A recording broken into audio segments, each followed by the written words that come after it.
Taking Woodstock chronicles how a young man gets swept up in a generation-defining experience in order to save his family's motel. Hey, my name is Dimitri Martin. This is Made in Hollywood. Now watch this clip. The Monaco Resort is my parents' lifeblood. Oh, it's a resort now? With the addition of the swimming pool, we should drive heavy tourist traffic right to our door. Dad, that's bleach for laundry. It kills the germs. What's the difference? I'm sorry, you're in arrears on the mortgage. Just give us a couple months, please. We'll get the money. So in this film, Elliot really sort of goes through a big transition. Yeah. Can you tell me about, how you prepared emotionally for that? When I got the part, of course I was surprised and I was psyched that I got to be in this thing. Then I thought, okay, this will be a job here for sure. I got to work with Aang in preparation for like 3 weeks or so. Like before we actually started shooting the film, there was a rehearsal period, so I get to work with each actor briefly, and then Aang would kind of take me and coach me. Some hippie thing's gonna get canceled unless they find a new place for the concert. Wow, Janis Joplin. Grateful Dead, The Who. Well, the locals killed it. Bummer, man. Can you connect me with something called Woodstock Ventures? Elliot and his parents have a very interesting relationship. He makes a lot of sacrifices for them. Yeah. Although in the end, I think he gets a lot out of it. Yeah. What was it like on set with the two actors? It's funny, I see people do press for movies and they're like, oh, the actors were so great. But I get it now, unless sometimes people lie or something, but in this movie, I was clearly the least experienced actor of everybody. Dimitri came from James' recommendation. He's a fan of his. And I did a screen test with him. I began to see the movie in him. You know, the funny thing too is because, Dimitri is a terrific actor, even though he's never acted before, but I think he was initially kind of nervous, because he'd never acted in a film before. You need help. What kind of help? Oh my God. So in a sense, our relationship as actors kind of mirrored our relationship as characters. Hey, man. You have a permit, right? Yeah. Very cool. Cut. You guys also took kind of a big chance. A new actor, although he's got experience on television in the lead role, Elliot, and then also in the Michael Lang character's first film. Jonathan Groff. What made you take that jump?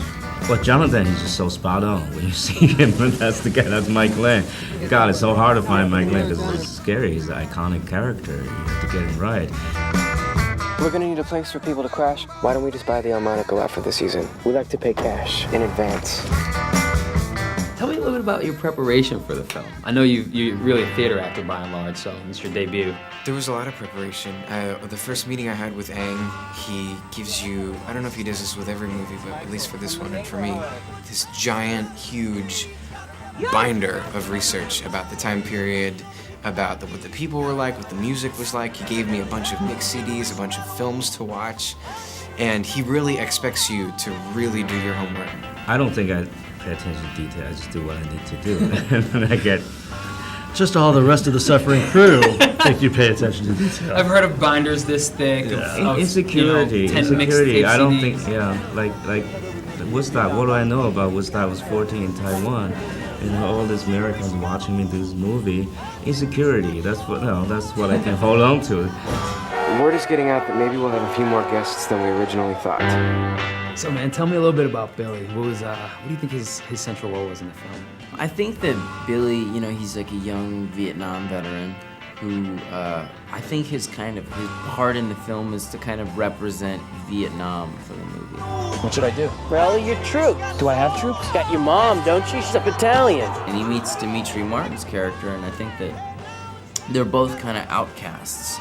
So, they kind of form that unlikely friendship, and they kind of help change each other's lives. I think Aang really went to great lengths to say, look, this is from a different time, and your character needs to be sincere, and there's no ironic move here. There's no distance. You have to just kind of be in it and committed. So that's an interesting departure for a comedian, where you usually get to kind of mess around, or you have an ironic parachute to pull when you need to. Okay, ready and action, you guys.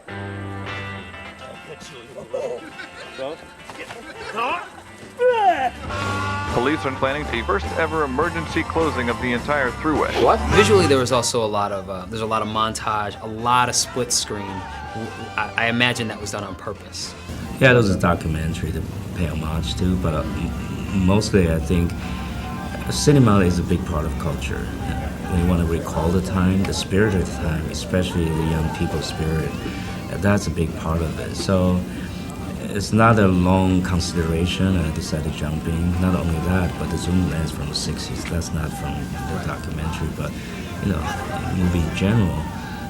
The young filmmakers found something new. They're very excited about it. You have to adapt that. It's beautiful. It's fate. Right there at the top of that hill.